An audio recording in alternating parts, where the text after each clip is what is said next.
Alright, so today I'm going to be showing you how to install these brackets that hold your approach ramp up in your Benpack 4-post lift.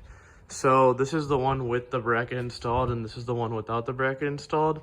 So I got these from Summit Racing. You're going to need 4 of them, 2 for each side.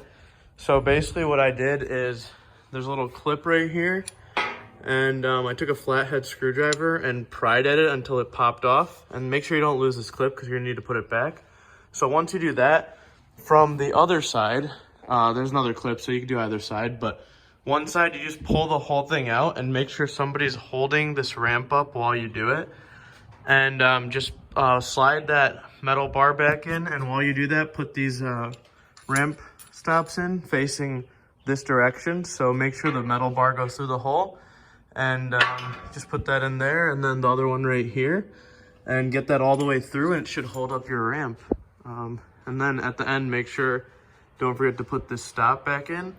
I can leave a link to where I got these from in the description, but that's pretty much how you do it. It's pretty quick and easy, and they're about $8 a piece, I think. So yeah, if you have any questions, just comment below.